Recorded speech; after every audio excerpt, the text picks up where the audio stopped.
Have you ever wondered how Jesus spent the last week of his life? Now you don't have to. That's because we're going to spend some time together looking at Jesus' last few days. Where he went, what he did, why.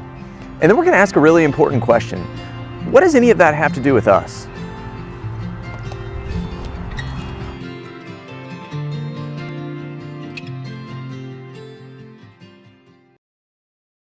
So in Matthew 26, picking up in verse 17, it says this: On the first day of the festival of unleavened bread, the disciples came to Jesus and asked, "Where do you want us to make preparations for you to eat the Passover?" He replied, "Go into the city to a certain man and tell him, 'The teacher says, my appointment time is near. I'm going to celebrate the Passover with my disciples at your house.'"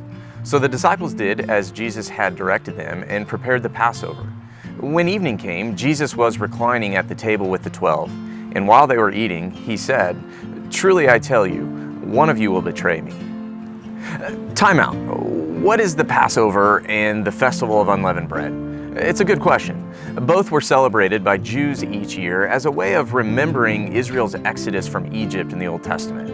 In the original Passover, Israel was instructed to put the blood of a sacrificial lamb on their doorposts so they would be spared from the ensuing judgment of God on the Egyptians. Immediately after Passover comes the Festival of Unleavened Bread.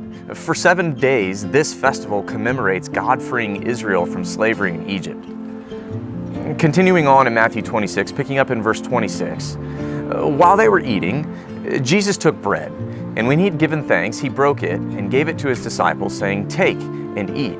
This is my body." Then he took a cup, and when he had given thanks, he gave it to them, saying, "Drink from it, all of you. This is my blood of the covenant, which is poured out for the forgiveness of sins." In saying this, Jesus gave Israel's Passover meal a new meaning. He is the true Passover lamb. Centuries of Passover meals pointed to this moment, the moment that Jesus would become the final sacrifice for his people, enacting a new exodus where he'd rescue them from their slavery to sin. Continuing on in Matthew 26, picking up in verse 36, then Jesus went with his disciples to a place called Gethsemane. And he said to them, "Sit here while I go over there and pray." He took Peter and the 2 sons of Zebedee along with him, and he began to be sorrowful and troubled. Then he said to them, "My soul is overwhelmed with sorrow to the point of death. Stay here and keep watch with me." Going a little farther, he fell with his face to the ground and prayed, "My Father, if it is possible, may this cup be taken from me.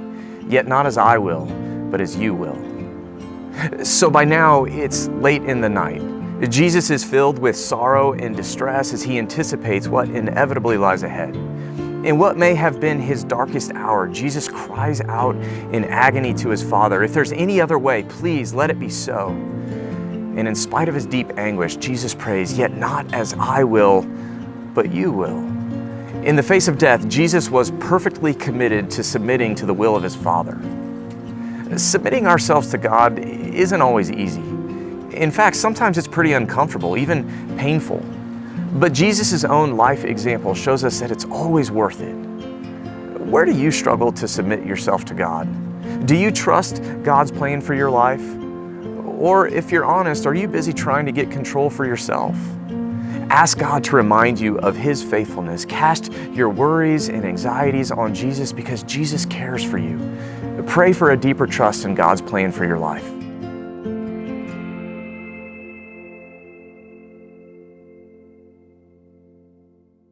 Hey guys, hope you enjoyed that video. Make sure to hit like and subscribe so you can be notified when we post next.